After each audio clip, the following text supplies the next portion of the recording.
Good afternoon. Can't believe I'm here doing another message on a Thursday. We're almost at Friday again, and I just think the time is really just sprinting right past us, isn't it? Anyway, I hope that you all found today's activities to be worthwhile despite the disruption at the end of the afternoon. Tomorrow, we are having another small group discussion and Jamboard activity, so please try to remember the norms of behavior for these activities. So how you are expected to behave is called a norm of behavior.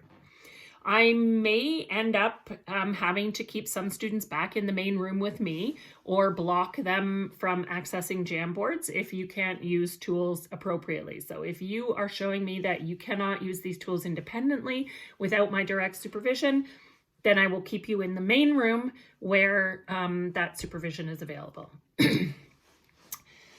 Again, tomorrow's Friday. Can't believe that it's here already, but I did make some changes to the usual schedule that we have on Fridays, so I wanted to give you an overview of what our day looks like tomorrow. At 9:30, it's the group 1 meet, followed by office hours from 10 to 10:30. At 10:30, it'll be the group 2 meet until 11. Then there's a 15-minute break, so I can take a bio break or whatever. And recess will open at 11:15 until 12. And then you have early dismissal. So to start our morning off with a little fun, I thought we could add some excitement to the daily word challenge. So here is a little challenge that I think fits perfectly with what we're doing in math. And we'll just kind of talk about it a bit in the morning, but you're still going to email me your answer because that's a great way for me to keep track of it and see how people are engaging. Okay, so here's an expression that relates to a pattern rule, okay? 4n plus 3. That's an expression that relates to a specific pattern rule. So your job is to figure out the value of the first letter of your name, right? And we do that by counting. A equals 1, B equals 2, C equals 3. So if, for example, your first name was Isabel, the first letter is I, okay? And if I count down the alphabet, A, B, C, D, E, F, G, H, I find out that I is the 9th letter of the alphabet.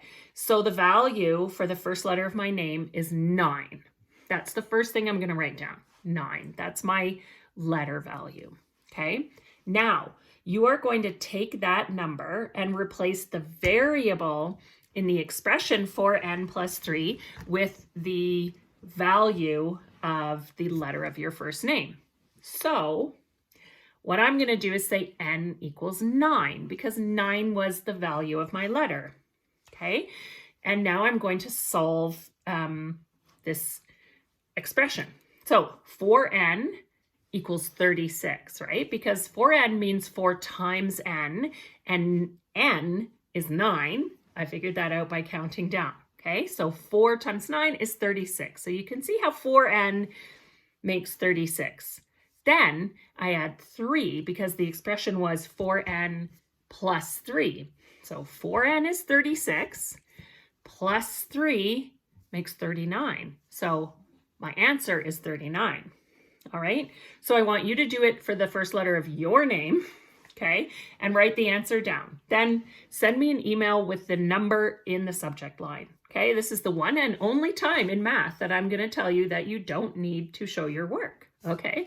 So just put that final answer in the subject line and send it to me, and then in the morning I'm going to ask people to share them in the meet as well. So keep in mind, also, I chose the name Isabel as the example because nobody in our class has a name beginning with the letter I. So nobody will get the answer 39. Okay? So if you do this and you're saying, I'm going to send Miss Clark an email with the number 39, don't. Try it again because you're not going to get 39 because that is for the letter I. All right? And by all means, use a calculator. It's pretty easy when if you have a name at the beginning of the alphabet because those are those basic facts that we know really well. But if your first letter of your name is near the end of the alphabet, you could be in the 20s and you could be forgiven if you don't know how to do 24 times 4 just off the top of your head. All right, so 4n plus 3. N is the number value of the first letter of your name, which you count to get it. So if my name was Donna, A, B, C, D, that would be 4, okay? Then you plug that in where n is in the equation, in the expression. 4n means 4 times n, then plus 3, that's your number. Okay, so send me your number by email and I will give you another 10 points.